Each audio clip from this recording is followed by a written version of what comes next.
कौन थी वो? मैं 8 महीने की प्रेग्नेंट थी और अपनी डिलीवरी के लिए अपने मायके गई थी।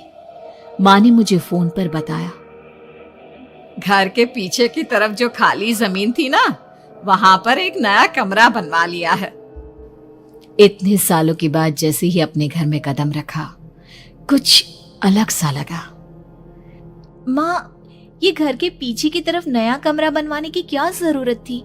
अरे बेटा, घर के पीछे दूर दूर तक खाली जमीन है। तेरे पापा को कई दिनों से लग रहा था कि यहाँ पर एक कमरा बनवा लेंगे तो ताजा हवा मिल जाया करेगी। अब तो ये सब छोड़ और चल जल्दी से दूध पी ले।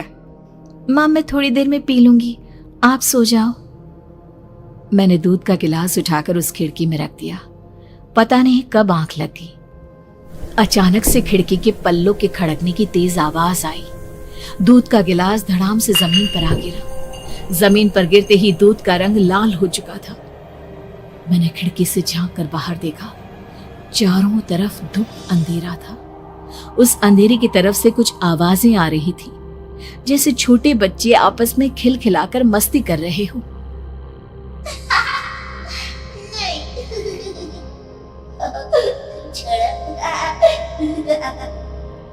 इतनी रात को इतने घनघोर अंधेरे में बच्चों की आवाज कैसे आ रही है? घड़ी में वक्त देखा तो ठीक 12 बजे थे। देखकर मैं सन्न रह गई। बुरी आत्माओं और भूतों की कई कहानियां मैं सुन चुकी थी। वक्त भी कुछ ऐसा ही था। ऊपर से मैं प्रेग्नेंट। सुना था कि ऐसे वक्त में अक्सर बुरी आत्माएं औरतों का पीछा करती है, तो क्या मेरे पीछे भी?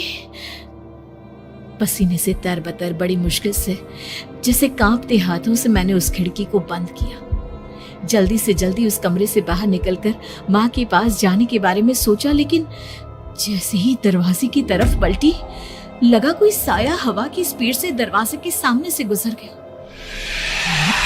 मेरे गले में अटक कर रह गई। मैं जोर से चीख कर माँ को बुलाना चाहती थी, लेकिन वो आवाज खुद मेरे कानों तक नहीं पहुंच पा रही थी।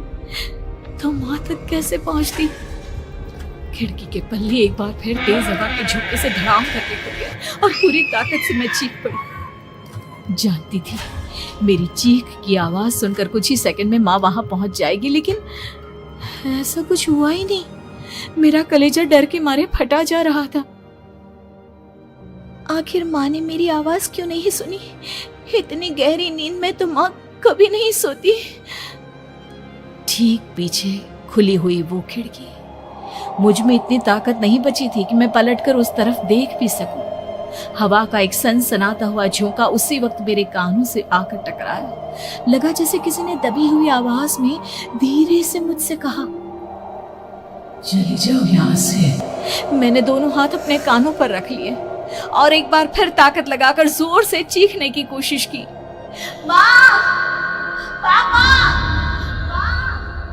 मेरी आवाज उस कमरे की दीवारों से टकराकर वापस मुझे ही सुनाई दे रही थी।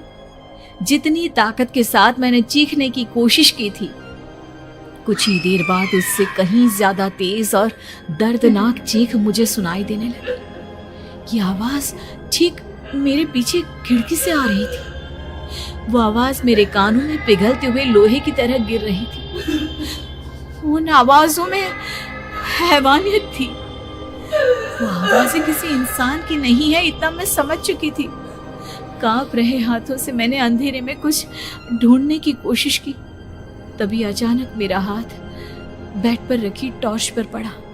किसी तरह ताकत लगाकर टॉर्च का बटन ऑन किया, लेकिन ये क्या?